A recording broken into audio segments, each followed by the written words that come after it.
Muy bien, muy buenos días ahora, ¿sí? ¿Cómo le va? Bien, saludamos a los que están en casa, que Dios les bendiga.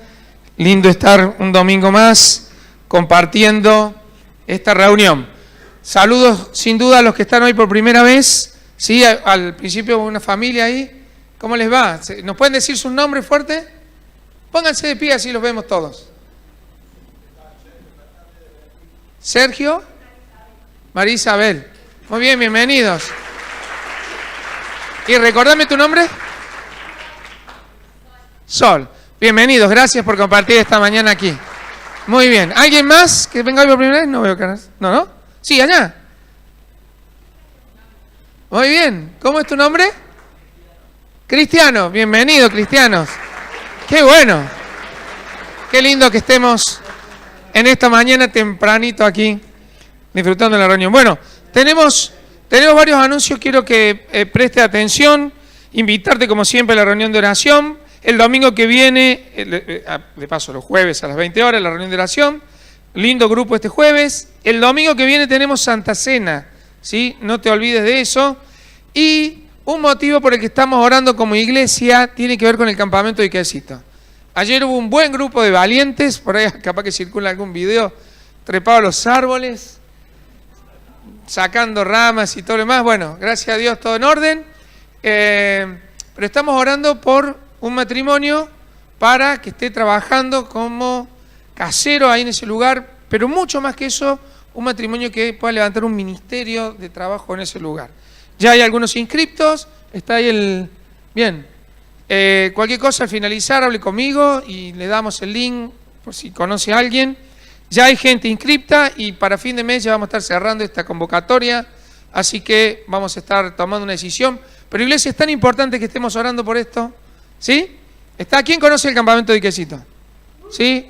Muchos, ¿verdad? Es un lugar de gran bendición, así que podamos terminar de restaurarlo, de arreglar la pileta. Pronto los hados tienen un campamento, así que es tan importante quien puede estar allí haciendo y desarrollando un ministerio. Sí.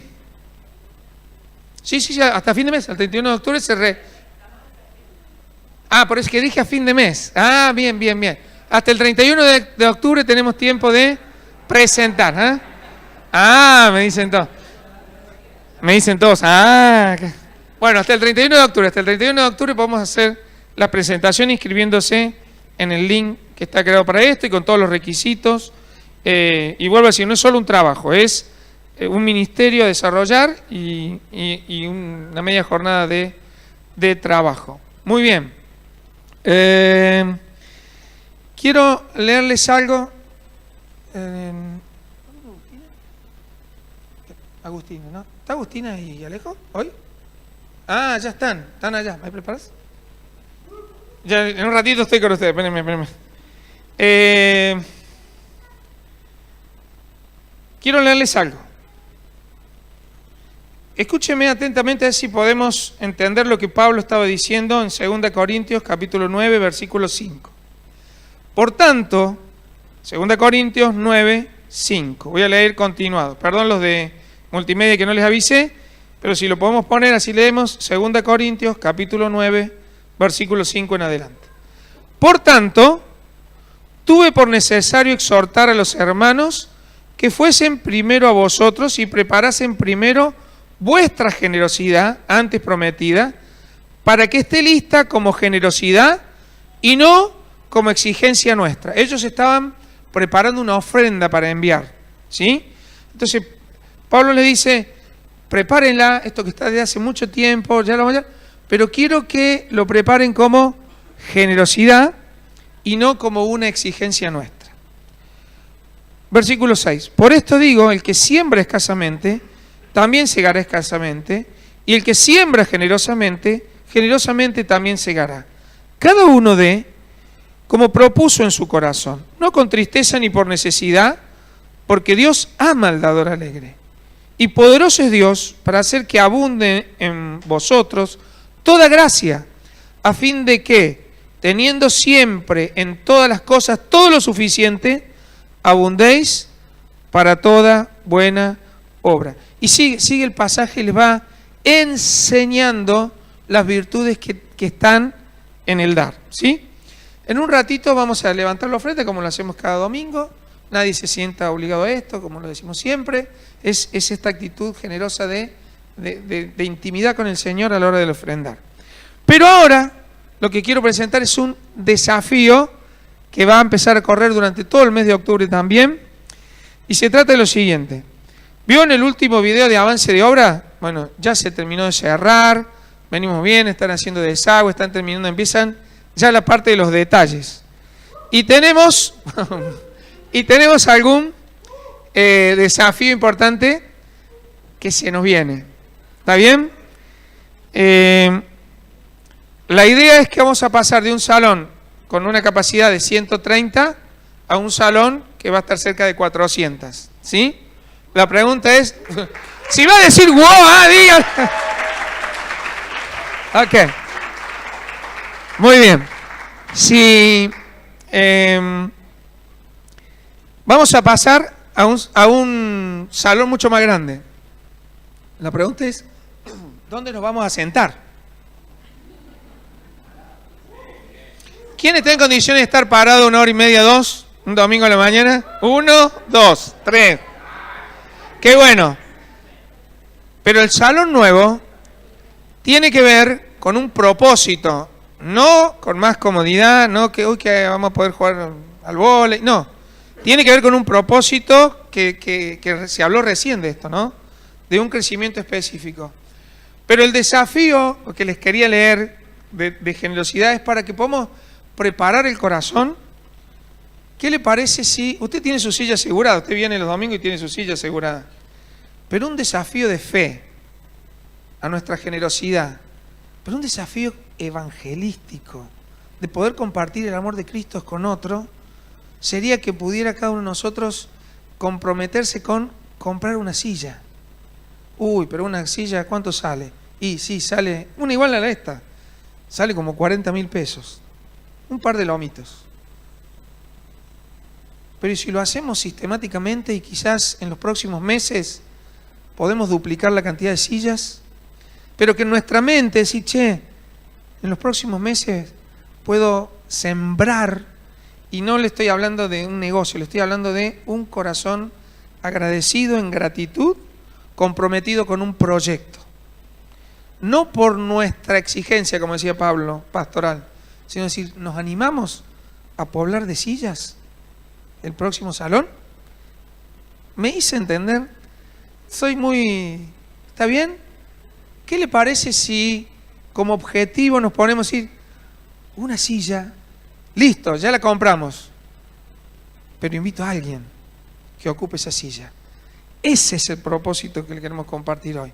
Por eso Pablo decía, el que siembra escasamente, capaz que el sembrar escasamente decir, bueno, compro una silla. Pero el sembrar abundantemente es me comprometo con esa silla y con este efecto evangelístico, multiplicador de gran comisión que se viene en los próximos meses. Ahora sí, dígame amén, con alegría, sí. Amén. ¿Está bien? Amén. Muy bien, gracias. Bueno, cada silla, creo que si compramos en cantidad vamos a poder bajar ese precio, pero está más o menos en 40.000 pesos. Muy bien. Semana que viene vamos a preparar un sobrecito, usted se lo lleva. Vamos a motivarnos a esto. ¿Sí, iglesia? ¿Le parece bien la propuesta? Muy bien, muy bien. Hace unos días, en la localidad de Villa Dolores, Agustina y Alejo se casaron. Quiero que se pongan de pie. Puedan pasar al frente, vengan los dos. Si usted no los conocía, pasen y hágale carita de enamorado ahí. Pónganse más allá para que la cámara los pueda ver. Pastor Walter, vení, en nombre de la iglesia, ¿qué le podemos regalar? Una Biblia y oramos por ellos, ¿sí? Un gusto, Dios les bendiga. Alejo, Agustina, felicitaciones. Gracias. Y oramos por ustedes entonces. Señor, gracias por Alejo y Agustina, por esta decisión de casarse delante de ti, Señor, comprometerse. Eso fue hace ya unas semanas atrás. Pero Padre, hoy tenemos el privilegio de tenerlos aquí con nosotros.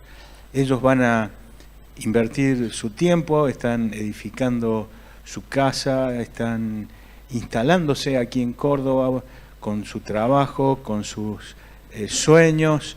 Y yo quiero pedirte de que tú les bendigas en sus planes y que ellos puedan edificar justamente sobre la roca, que este hogar que ellos están levantando tenga este fundamento en la palabra de Dios, que tú puedas estar presente en cada una de sus decisiones, en sus vidas, en su hogar. Señor, que podamos ver cómo tú bendices a este matrimonio y cómo tú, Padre, les guías a formar un hogar, una familia cristiana, una familia que lleve honra a tu nombre. Por eso pedimos esta bendición en el nombre de Jesús. Amén.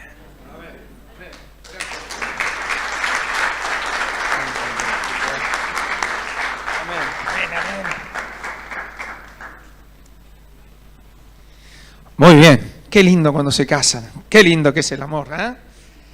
Muy bien, vamos a levantar la ofrenda en esta mañana. ¿Está preparado? ¿Sí? ¿Bien? Vamos a ofrendar al Señor. ¿Amén? ¿Están listos los ujieres allá, las chicas? Muy bien. Adelante. Voy a orar primero por las ofrendas, así después podemos continuar con el programa. Acompáñenme. Señor, en esta mañana, con alegría, con generosidad, pero con convicción, Señor, de entender lo que estamos haciendo y el porqué, comprometidos con el proyecto Nueva Vida, comprometidos con ser iglesia, venimos a traer nuestras ofrendas, Señor. Las presentamos delante de ti con alegría y recibimos tu bendición, Señor. Sabemos que es así. Tú has sido fiel y tu fidelidad nos acompaña día a día, Señor. Gracias por eso. Gracias, Señor. Glorificamos tu nombre con agradecimiento, Señor. Y también levantamos una oración especial por aquel que está sin trabajo, por aquel que está buscando un nuevo trabajo, por aquel que está pasando alguna necesidad, y nos comprometemos como iglesia a ser parte colaborativa, Señor, con el que necesita. Gracias por esto, Señor. Bendice esta ofrenda, bendice al Ministerio de Amor en Acción también, y te pedimos, Señor, que tu provisión, una vez más, esté en la mesa de cada hogar. Gracias, Señor. Oramos en el nombre de Jesús. Amén.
Muy bien. ¿Cómo están los niños? ¿Estamos listos para ir a la clase? ¿Sí? ¿Sí? ¿Estamos listos? Muy bien. Vamos despacito entonces a la clase. Gracias. Muy bien. Nos vamos a clases. Gracias por los maestros que están haciendo esta tarea tan linda, tan comprometida. Ahí viene. ¿Falta alguien más? ¿Falta alguien más? Muy bien. Ahí vamos. Ahí está. Muy bien. Marcos, ¿dónde estás? Vas a Marcos. Marcos Ugarte tiene la palabra en esta mañana. Así que le recibimos con alegría. Le vamos a dar un aplauso a Marcos.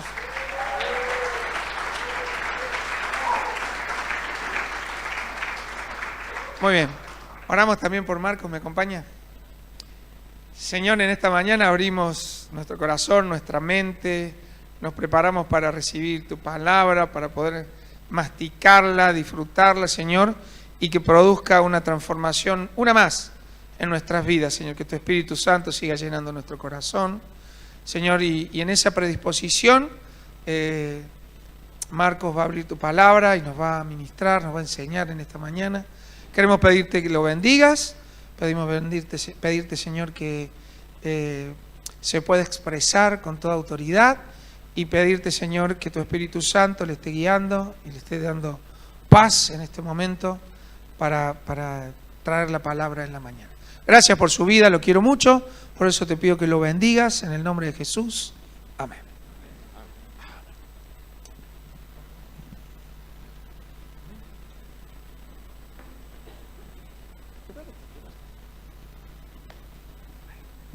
Buen día.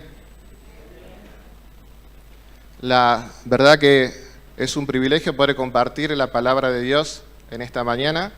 Y hace un tiempo me había hablado el pastor Walter para que pueda compartir en este mes que es el mes de la Biblia.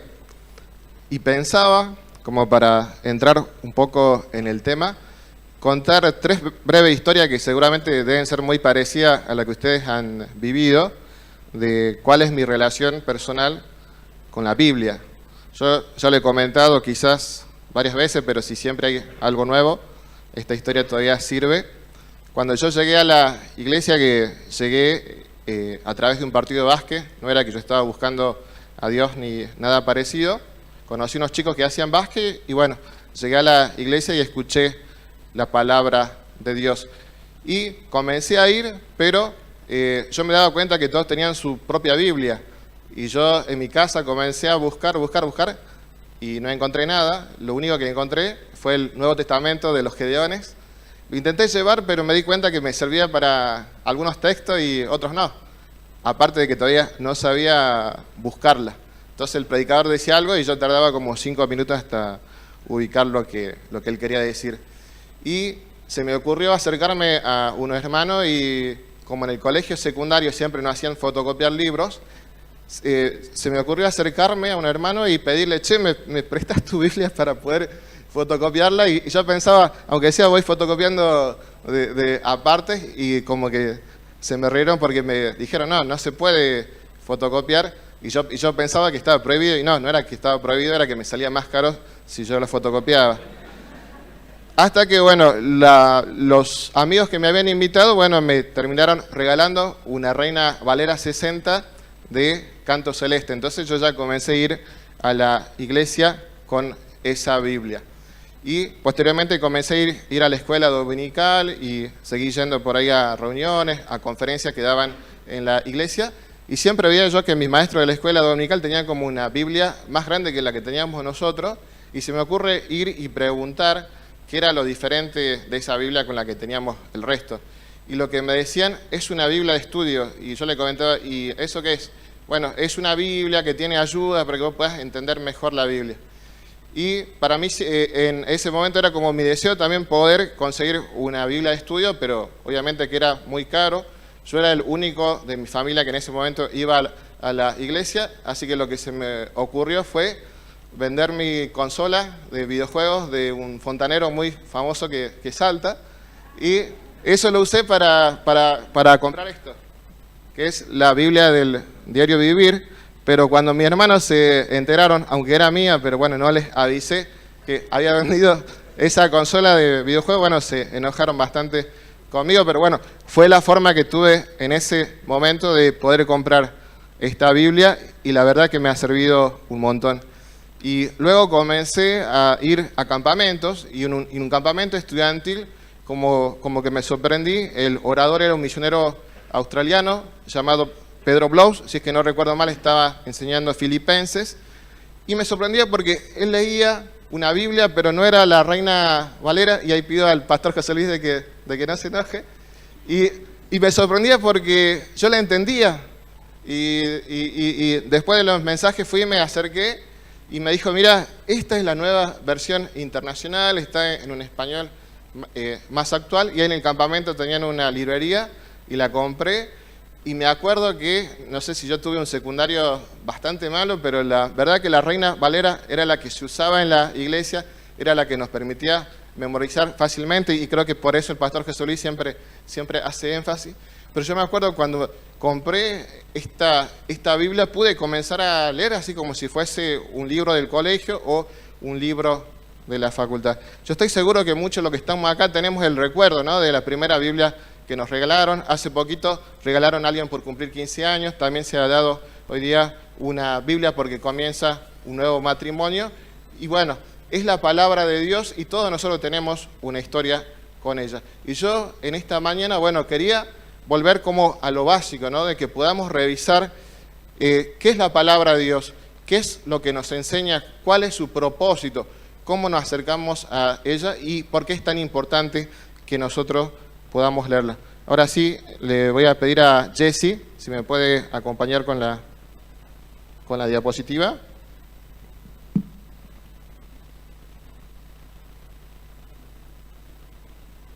Bien, si estamos en la primera diapositiva, dice la Biblia, un libro único. Y nosotros vamos a ver, estoy seguramente que muchos conocen, pero no nos viene mal repasar cuáles son las características que hacen de la Biblia un libro único. Bien, y en esta mañana, bueno, quería que revisemos esto. ¿Por qué los cristianos creemos que la Biblia es un libro único? ¿Cómo nos debemos acercar a ella? Quería dar algo muy básico sobre lo que tiene que ver con la lectura y con la interpretación, y también, por supuesto, cuáles son los beneficios de que cada uno tome el desafío de conocer la palabra de Dios. Bien, vamos a la siguiente diapositiva.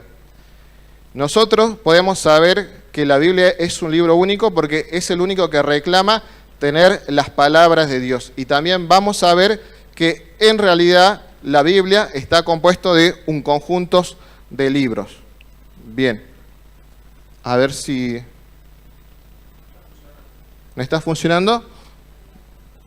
A ver. Bueno, si no me van a escuchar solamente a mí. Bueno, entonces estábamos hablando sobre la Biblia.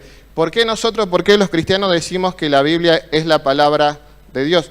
Fíjense lo que dice 2 Timoteo, capítulo 3, versículo 16. Si alguien lo quiere buscar, si no, yo lo voy a leer. 2 Timoteo, capítulo 3, versículo 16. Creo que es importante que lo podamos buscar porque lo vamos a estar repitiendo muchas veces en esta mañana. Fíjense que Pablo dice: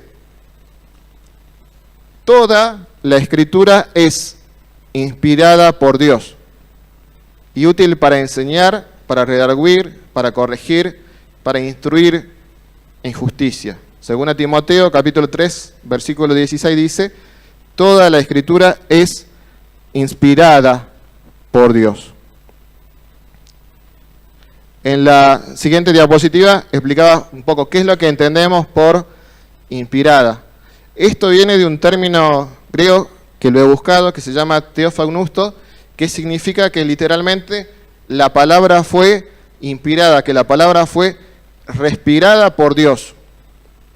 No se trata de una inspiración humana o de un artista que, por ejemplo, dice: me inspiré e hice una pintura. O un jugador de fútbol dice: me inspiré, hice una gran jugada, hice un gol. No, no se trata de una inspiración de ese tipo, sino se trata de una intervención directa de Dios para transmitir sus palabras, para transmitir las Escrituras a la humanidad. Por supuesto, todo esto ha seguido un proceso. ¿Y esto por qué es? Porque Dios no es solamente nuestro Creador, sino también Él es nuestro Padre y Él quiere que nosotros lo podamos conocer. Y su finalidad de tener la Biblia en un formato escrito es dar un mensaje con un propósito específico para la humanidad. Bien, seguimos avanzando un poco. Bueno, fíjense que hay otro versículo, es 2 Pedro, capítulo 1, versículo 21. 2 Pedro, capítulo 1, verso 21. Aquí podemos ver que se nos habla un poco más acerca del proceso de escritura de la Biblia. 2 Pedro, capítulo 1, versículo 21 dice: porque nunca la profecía fue traída por voluntad humana, sino que los santos hombres de Dios hablaron. Fíjense que dice, siendo inspirados por el Espíritu Santo. Dios usó personas a lo largo de la historia que fueron inspirados por el Espíritu Santo para transmitir su voluntad y para ponerlo en un formato escrito. Todos nosotros sabemos que en un comienzo fueron registrando en rollos, e inclusive lo que nosotros entendemos por un libro es algo mucho más moderno que originalmente cómo se registró la escritura, y bueno, y ahora hasta inclusive tenemos un formato digital. Pero fíjense lo que la Biblia dice acerca de sí mismo, que esta verdad dice que nunca fue traída por voluntad humana. No es que Pedro o Pablo o el rey David se le ocurrió voy a escribir esto, no, sino dice que fueron inspirados por el Espíritu Santo. Bien. La Biblia fue escrita, como nosotros decíamos, por más de 40 autores a lo largo de un periodo aproximado de 1500 años. Entre sus autores incluye reyes como David, pastores, médicos como Lucas, pescadores como por ejemplo Pedro, entre otros, quienes escribieron bajo la inspiración del Espíritu Santo.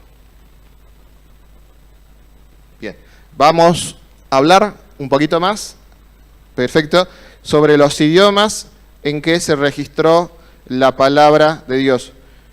El Antiguo Testamento está escrito principalmente en hebreo, que era el idioma y es el idioma usado por el pueblo de Israel.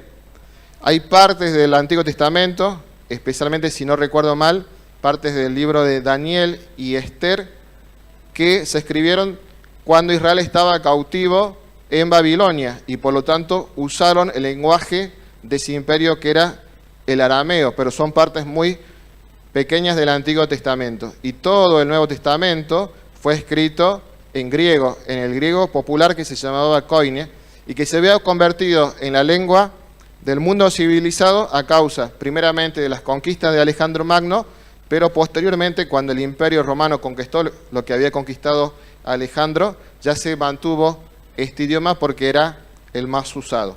Entonces tenemos que la Biblia fue registrada originalmente en estos 3 idiomas.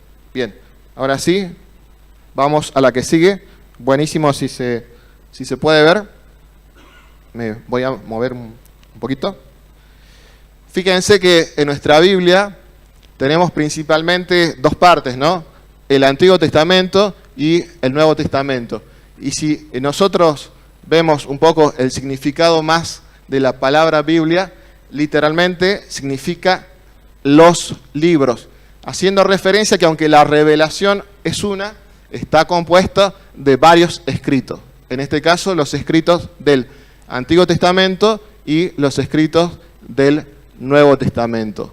Por eso hay muchos que se refieren a la Biblia literalmente como una biblioteca divina, porque fue compuesta por muchos autores, aunque la revelación y la inspiración es una sola, por Dios a través del Espíritu Santo.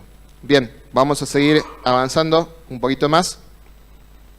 Fíjense que inclusive la forma que nosotros tenemos los libros organizados en la mayoría de las Biblias también es como un arreglo dentro de todo moderno. Originalmente, fíjense que todo fue registrado en rollos.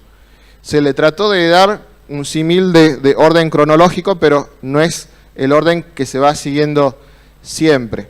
Nosotros en español tenemos 66 libros, pero por ejemplo, los judíos, ellos, hay libros que en realidad son uno solo y que en español se han dividido. El significado es totalmente igual, pero en la Biblia judía, por decirlo así, son un solo libro, como por ejemplo, Primera y Segunda Samuel, Primera y Segunda de Reyes, Esdras y Nehemías, es un solo escrito, Primera y Segunda de Crónicas, y por ejemplo, el libro de los Salmos está dividido en 5 colecciones de cantos. Entonces vemos que que la Biblia tiene la palabra de Dios, pero bueno, el orden es un orden muchas veces para facilitarnos la lectura.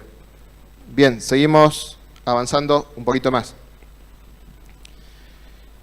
Vamos con la división por versículos. Bueno, la división por versículos tampoco era algo original, lo trataron de implementar primeramente los judíos y posteriormente también los cristianos.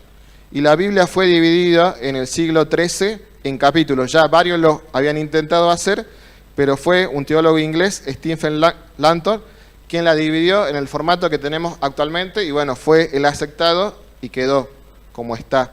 Y más tarde, Einstein, que era un editor francés, tomó esa división que había hecho Stephen Langton en capítulos y lo dividió en versículos. ¿Por qué? Para que sea más fácil poder encontrar una referencia. Imagínense que en ese tiempo que alguien hubiese dicho, porque de tal manera Dios amó al mundo, ¿y dónde está? Y no sé, está bien al comienzo de Juan. O sea, iba a ser muy difícil de ubicarlo. Es por eso que por fines prácticos se adoptó un sistema de capítulos y un sistema de versículos. Bien. ¿Qué más podemos decir de la Biblia que lo hace un libro único? Es el libro más traducido del mundo. Fíjense que dicen que hay más de 7.000 idiomas en el mundo. Bueno, 674 tienen una traducción completa y 1.500 tienen al menos el Nuevo Testamento. Otros 1.100 tienen porciones de la Biblia y todavía hay muchos pueblos que no tienen la escritura. Fíjense que en la parte inferior derecha he colocado una foto, y esta foto, fíjense que hace referencia a la fábrica más grande de Biblias, y esta está en China. Es una ironía que un país comunista que ha prohibido la difusión y la distribución de la Biblia, no sé si en este momento, pero sí durante muchos años del comunismo, es donde está la fábrica más grande de Biblias en el mundo. Tenía un nombre raro, así que bueno, disculpen, no lo escribí. Bien, entonces por esta y muchas razones más nosotros podemos ver por qué la Biblia es un libro único, por qué nosotros creemos que la Biblia fue inspirada por Dios y por qué creemos que su mensaje es un mensaje para toda la humanidad y para nosotros en particular. Bien, vamos a avanzar un poquito más y en segundo lugar quería simplemente que revisemos un poquito algunos simplemente principios que son muy simples, son muy sencillos, pero seguramente nos pueden servir de orientación, sobre todo si no estamos hace mucho en la iglesia, para poder instruirnos, para poder guiarnos en nuestra lectura y también en la interpretación. Vamos a la siguiente diapositiva. Bien, vamos a hablar un poquito acerca de las traducciones, vamos a hablar un poquito acerca de cuál es el mensaje que transmite la Biblia, que es un solo mensaje principal. Vamos a ver cuál es la importancia del contexto cuando nosotros leemos la Biblia y vamos a revisar algunos simples consejos para evitar malas interpretaciones. Bien, como nosotros dijimos, la Biblia fue inspirada en 3 idiomas: el hebreo, el arameo y el griego. El español no estaba allí registrado. Entonces, por eso surge la necesidad de una traducción. Durante la Edad Media, literalmente, se prohibió la traducción de la Biblia. Solamente en ese momento la Iglesia Católica tenía una versión que se llamaba la Vulgata, que estaba en latín, y prohibía su traducción. ¿Por qué? Porque no quería que el pueblo conozca de primera mano lo que la Biblia decía. Entonces hubieron muchos intentos, no solamente de traducir la Biblia al español, sino a muchos idiomas, que especialmente a las primeras personas que lo intentaron, literalmente le costó la vida. Había leído que en español hubo un intento en el siglo XII o en el siglo XIII del rey Alfonso, creo, de España, que había encargado como una versión propia, que se llamó la Alfonsina, pero que no se terminó de traducir completamente. Y la primera persona que puede completar una traducción al español, que no me acuerdo si es siglo XV o XVI, es Casiodoro de Reina. Fíjense que nosotros le decimos Reina Valera porque es el trabajo original o es el trabajo base de dos personas. Y posteriormente fue revisado por Cipriano de Valera. Si es que no recuerdo mal, y ahí seguramente el pastor nos podrá corregir, estas personas tuvieron que huir de España cuando se enteraron que estaban traduciendo la Biblia al español y lo comenzaron a difundir entre el pueblo. Bien, seguimos avanzando un poco más. Bueno, la historia siguió avanzando, hasta inclusive después la Iglesia Católica comenzó a traducirlo al español, y en el día de hoy no solamente tenemos la Reina Valera y no solamente tenemos traducciones de la Iglesia Católica, sino que tenemos muchas más traducciones. Y nosotros podríamos dividirlas principalmente en dos. Si vamos a la diapositiva que dice tipos de traducción, vamos a ver que están las traducciones más literales. Son las que van a traducir del idioma original palabra por palabra. Quiero saber si se va comprendiendo. Son las que van a traducir el idioma original palabra por palabra y trata de conservar las estructuras gramaticales y el vocabulario antiguo. Ejemplo de esto, bueno, es la Reina Valera, es la Biblia de las Américas, y seguramente en otros idiomas hay otras Biblias literales que también toman de los originales y tratan de traducir palabra por palabra. Y están, ahora sí vamos a la siguiente diapositiva, y están otros tipos de traducciones que son las traducciones dinámicas, en la cual se traduce el significado y la intención del texto original, adaptándole al lenguaje contemporáneo. Lo hace pensamiento por pensamiento. Alguien ha dicho, quizás para que se comprenda mejor, frase por frase en lugar de palabra por palabra. El mensaje no cambia, pero se va tomando en vez de palabra por palabra, concepto por concepto, pensamiento por pensamiento. Y ejemplo de esto son precisamente la nueva versión internacional, la nueva traducción viviente, Dios habla hoy, entre otras versiones. Bien, yo quiero que vamos a la siguiente diapositiva y ahí podamos ver que estoy seguramente que estoy diciendo algo súper común, pero fíjense cómo muchas veces facilita nuestra lectura tener una versión que complemente también a la Reina Valera como la nueva versión internacional u otra versión. Fíjense Juan capítulo 11, versículos 17 al 18, como dice en la Reina Valera, que está traducido palabra por palabra. Dice, vino pues Jesús y halló que hacía ya 4 días que Lázaro estaba en el sepulcro. Betania estaba cerca de Jerusalén como a 15 estadios. Yo cuando lo leí por primera vez, íbamos con mi papá a la cancha y bueno, me imaginaba 15 estadios de Gimnasia de Jujuy, pero no era eso, era otra cosa. Y cuando uno lee la nueva versión internacional, bueno, queda un poquito más claro porque habla de un español más contemporáneo. Dice, a su llegada, Jesús se encontró con que Lázaro llevaba ya 4 días en el sepulcro. Betania estaba cerca de Jerusalén, como a 3 kilómetros de distancia. ¿Dice lo mismo? Sí, dice lo mismo. Obviamente por ahí para muchas personas es quizás más aclaratorio tener alguna versión que complemente la Reina Valera. Lo importante siempre es leer la palabra de Dios. Bien, vamos a pasar a la siguiente diapositiva. Algo muy importante es que la Biblia transmite un solo mensaje. No es un libro para saciar nuestra curiosidad, no es un libro donde vamos a encontrar cosas sobre los dinosaurios, sobre el universo. No es que se lo mencione implícitamente, no nos va a hablar, no sé, de la genética, de las matemáticas, sino que su mensaje es otro, principalmente tiene que ver con la salvación del ser humano. Obviamente que afirma que Dios es el creador de todo el universo, que Dios es el creador del ser humano, pero no entra en los detalles de cómo lo hizo, quizás da solamente generalidades. ¿Por qué? Porque se se centra en transmitir un solo mensaje que tiene que ver con la salvación del ser humano. Si ustedes pueden ver la imagen, no sé si está clara, al frente, se puede ver, creo que no, hay una flechita del Antiguo Testamento y una flechita del Nuevo Testamento que apunta hacia una cruz. Estaba en color gris, por eso que no se ve. ¿Por qué? Porque el Antiguo Testamento nos prepara para la venida del Mesías, del Salvador que Dios iba a enviar a este mundo, y el Nuevo Testamento revela cómo Él vino, cómo va a volver, y este tiempo intermedio nos cuenta un poco la historia de la iglesia.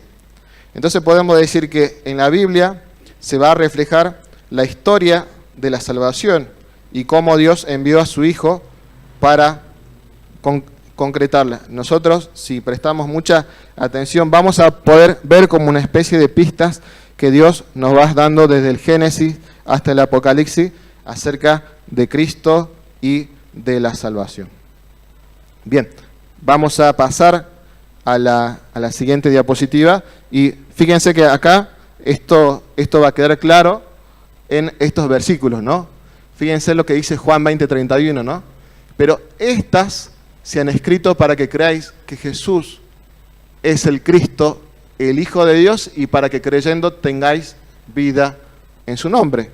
No es un libro para, como yo le comentaba, para saciar nuestra curiosidad. Es un libro que nos llama a tomar una decisión. Creer en el Hijo de Dios y para que creyendo podamos ser salvos. Fíjense lo que dice 2 Timoteo capítulo 3, versículo 15. Pablo le dice a Timoteo, y que desde la niñez has sabido las sagradas escrituras, dice, las cuales te pueden hacer sabio, ¿para qué? Para la salvación por fe, que es en Cristo Jesús. Y este es el mensaje central. El otro día fui un ratito al Parque Sarmiento y cuando estaba por volver a mi casa, había personas que repartían como unas revistitas y yo me acerco y les pregunto, que quería saber qué era lo que ellos creían, y me comenzaron a hablar de un montón de temas y yo le dije, quisiera saber qué es lo que ustedes piensan acerca del perdón de Dios. Y como que me dijeron, tenés que hacer un curso, tenés que hacer esto, tenés que hacer aquello, tenés que comprar esta revistita, y yo les comenté esto. Pero la palabra de Dios dice que Dios envió a su Hijo a salvarnos y a morir por nosotros en la cruz. Y él me dice, sí, pero tenés que hacer esto, tenés que hacer aquello. Y yo les trataba de hacer pensar, si yo tuviese solamente un minuto de vida, ¿sería suficiente con que yo me arrepienta de mis pecados y crea en Cristo para ser mi Salvador? Y se quedaron pensando y dijeron sí, pero en tu caso tendría que hacer esto, tendría que hacer aquello. Entonces como que noté que ellos asignaban más validez lo que le habían enseñado que lo que la Biblia decía. Y es por eso que nosotros siempre que compartamos de la palabra y las personas y para el barrio tiene que quedar en claro que nosotros somos una iglesia que cree en el Evangelio de Dios y que el Evangelio, la salvación solo es por fe y solo es por Jesús. Fíjense lo que decía Pablo en Romanos capítulo 1. Dice, porque no me avergüenzo del Evangelio, de la buena noticia, porque es poder de Dios para salvación a todo aquel que cree, al judío primeramente y también al griego.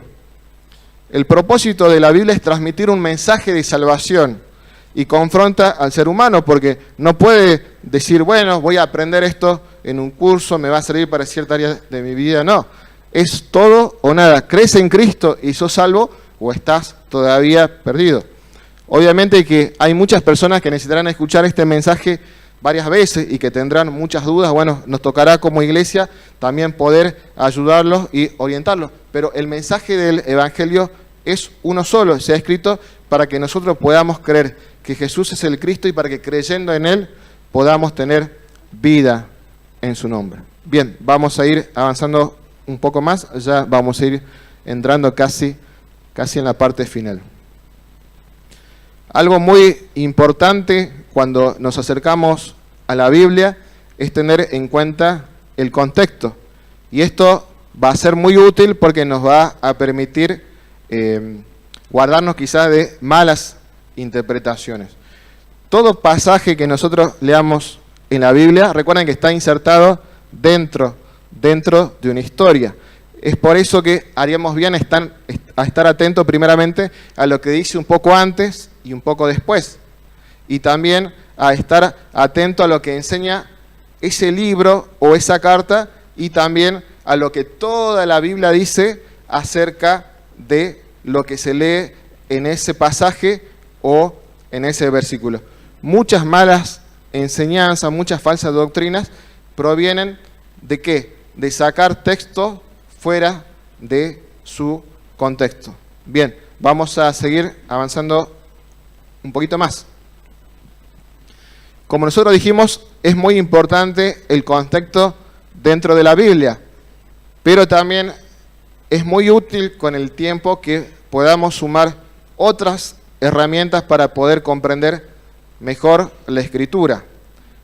Alguno podría decir, bueno, me gustaría todavía ir por el lado del papel y me compro una Biblia de estudio. Como dijo José Luis, si lo medimos en lomitos, estoy seguro que una Biblia de estudio no vale más de 4 o 5 lomitos, así que también sería una buena inversión. Si quizás tenemos conexión a internet y quizás no tenemos presupuesto, bueno, hay muchas aplicaciones de la Biblia en la cual podemos obtenerlas gratuitamente, tanto para leer la Biblia en varias versiones, en la computadora, en el teléfono, como una aplicación que es bastante útil, que se llama eSword, que no solamente permite tener varias versiones al mismo tiempo, sino para personas comunes y corrientes que no conocemos los idiomas originales, tiene una especie de módulos que vos te los descargas y automáticamente pasas el puntero del mouse y te explica el significado original de esa palabra. Bueno, obviamente podemos usar el buscador, pero también tenemos que estar atentos que tenemos que hacer una especie de curación de lo que encontramos por internet, siempre ir a sitios bien reconocidos y no a lo que a alguien se le ocurrió o tuvo una determinada visión y ahora viene a enseñar algo que no está en la palabra de Dios. Y también quería hablar un poquito de la inteligencia artificial, de usarlo quizás como un recurso de referencia, pero no de interpretación. ¿Qué es lo que tiene bueno, ya que la inteligencia artificial puede aprender muchas cosas por nosotros? Yo particularmente por ahí la he probado y le he dado en el prompt, o lo que dice en la entrada, algún versículo y yo le pido, explícame este versículo según el idioma original y trata de darme un contexto histórico. Para cosas de referencia nos puede ser útil, pero recuerden que esto hay que usarlo con mucho cuidado porque cuando uno usa cualquier IA, en la parte de abajo dicen tengan cuidado que esto también pueda tener falla. Y me ha llamado la atención que cuando yo le he pedido, a ver, traducir el original al español, llega a una versión bastante parecida a la Reina Valera. Y se me ocurrió así como por hacer una broma, digo, a ver, en español argentino y puso, está a 3 kilómetros no más. O sea, como para que se pueda comprender mejor. Entonces creo que está bueno que tengamos en cuenta todas estas herramientas, siempre con cuidado y sabiendo que cualquier herramienta que usemos, que consultemos, no tiene que contradecir, obviamente, el mensaje general. Bien, seguimos avanzando un poquito más, ya estamos casi en la parte final. Que es también lo que nos va a ayudar a evitar malas interpretaciones. En primer lugar, saber que únicamente Dios, a través del Espíritu, nos puede ayudar a entender realmente las Escrituras. Para el resto de las personas muchas veces va a ser una locura. Pueden ser personas muy educadas, pueden entender el mensaje literalmente, pero creerlo de corazón y poder tomar ese mensaje para nuestra vida demanda una intervención directamente de Dios a través de su Espíritu y únicamente está disponible para aquellos que de corazón han creído en Jesús. Fíjense lo que dice 1 Corintios capítulo 2. Pero el hombre natural no percibe las cosas que son del Espíritu de Dios, porque para él son locura y no las puede entender, porque se han de discernir espiritualmente. En cambio, el espiritual, dice, juzga todas las cosas, pero él no es juzgado de nadie. ¿Por qué? ¿Quién conoció la mente del Señor? ¿Quién le instruirá? Mas nosotros tenemos la mente de Cristo. Primeramente, debemos saber esto. No podremos entender realmente la Escritura si no tenemos el Espíritu de Dios. Yo entiendo que todos los que estamos acá en esta mañana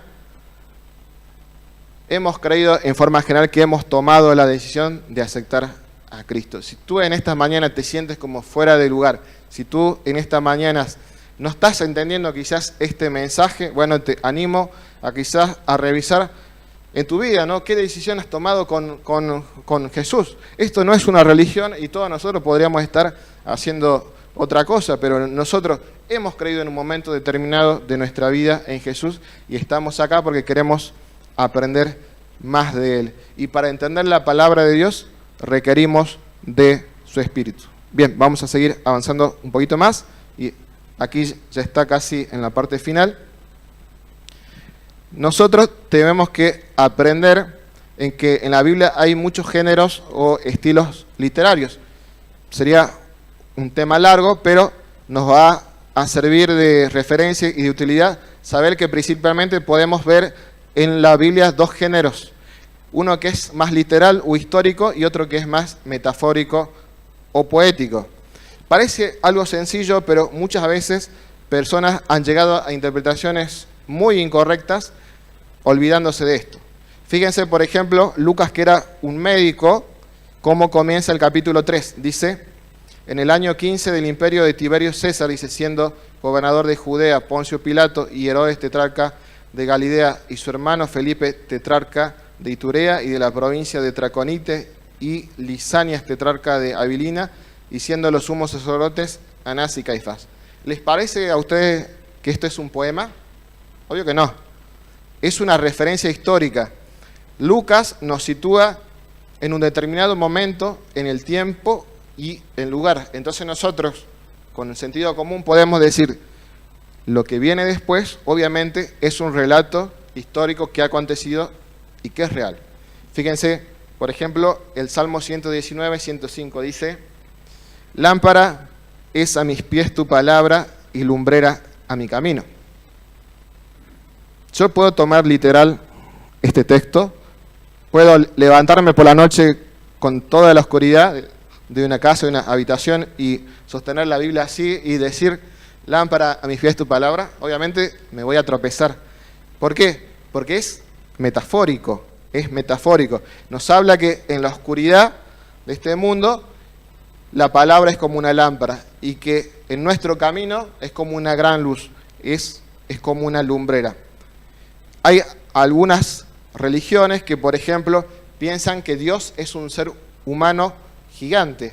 ¿Por qué? Porque leen en el Antiguo Testamento que Dios sacó con brazo fuerte a su pueblo de Egipto. Pregunta, ¿ese texto tiene que ser tomado en forma literal o en forma metafórica? Forma metafórica. Dios usó de su gran poder para sacar a su pueblo de Egipto. Bueno, así también hay muchas religiones y muchas sectas que tratan de confundir a las personas torciendo y muchas veces tomando partes metafóricas o poéticas como si fuesen literales.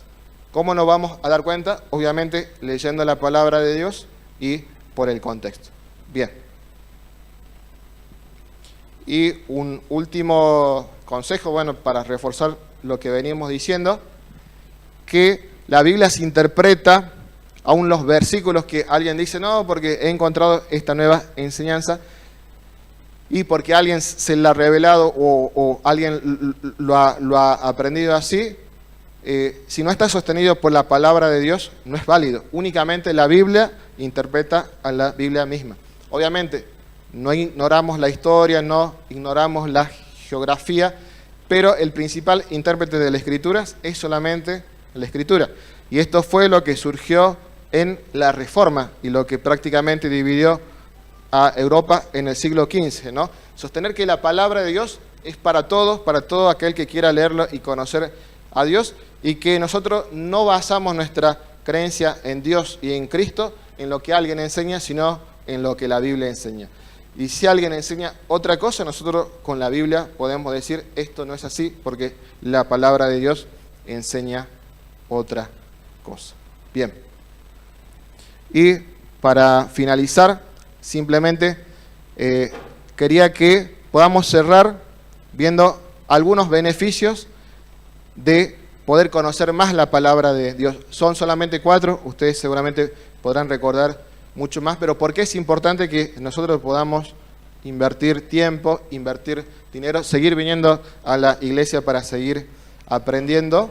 ¿Qué es lo que hace la palabra de Dios en nuestra vida? Si vamos a la siguiente diapositiva, vemos que restaura nuestra vida. Dice Salmo 19:7. La ley del Señor es perfecta, dice, que restaura el alma. ¿Quién no quiere esto en su vida? Dice, el testimonio del Señor es seguro, que hace sabio al sencillo. Había otro salmo que David decía, me has hecho más sabio que mi enseñador. ¿Y por qué? Porque he podido tomar buenas decisiones por creer en tu palabra. Efesios 4:14 nos habla que nos librará del error. Dice así, así que ya no seremos como niños, zarandeados por las olas, dice, y llevados de aquí para allá por todo el viento de enseñanza y por la astucia y las artimañas, dice, de quienes emplean métodos engañosos. Nos evitará que podamos ser confundidos en nuestra fe. Bien. Nos capacitará, dice el versículo que leíamos, ¿no? Que la Escritura es inspirada por Dios y útil para enseñar, para reprender, para corregir, para instruir en justicia, dice, a fin de que el hombre de Dios sea perfecto, dice, equipado para toda buena obra. Va a producir un cambio en nosotros y nos va a preparar para toda buena obra. Y también algo muy importante con lo que vienen diciendo los pastores, nos va a preparar para el evangelismo. Va a llegar seguramente mucha gente rota, mucha gente frustrada, pero también mucha gente confundida. Mucha gente que ha vivido toda su vida quizás en alguna mentira que le han enseñado.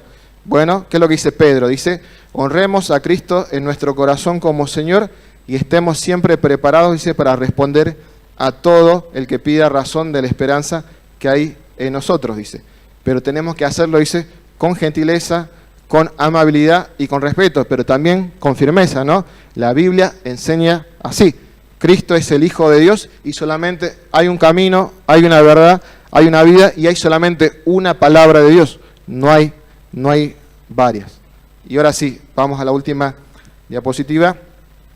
Y era simplemente, aprovechando que vamos cerrando el mes de septiembre, que es el mes de la Biblia, que también nosotros podamos reflexionar, ¿no? Cómo es nuestra relación con la palabra de Dios. Si tenés la oportunidad de hacer un curso, si tenés la oportunidad de comprar una Biblia de estudio, si tenés una computadora, te puedes descargar el eWord o alguna aplicación para poder conocer un poco más la palabra. Quería poner una imagen con IA, pero me contuve, pero ¿vieron los autos que están sucios, que le ponen el cartelito que dice lavame? Bueno, había pedido a la guía que me haga una imagen sobre no descuidar la lectura de la palabra y había creado como una Biblia llena de tierra y que decía léeme. Bueno, espero que no sea nuestro caso y si lo es, bueno, que Dios permita que este sea un punto de partida para poder volver a comprometernos con Dios y con su palabra. Dios bendiga su palabra. Amén.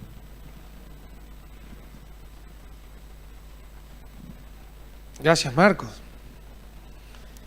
Hemos tenido un paseo completo de punta a punta de toda la Biblia, ¿sí? Gracias, Marcos. ¿Le parece que terminemos cantando? ¿Sí? Los músicos, ¿nos preparamos? ¿Pasamos? Muy bien. Gracias a todos por haber estado. Saludamos a los que están en casa, nos despedimos y los esperamos el domingo que viene. Y no se olvide la reunión de oración el jueves a las 20 horas. Y esto de estudiar la Biblia, recuerde el estudio bíblico de los lunes, ¿eh? ¿Quién está haciendo el estudio bíblico de los lunes que está excelente? ¿Sí? Qué lindo, ¿eh? Muy bien. Hasta el domingo que viene. Vamos.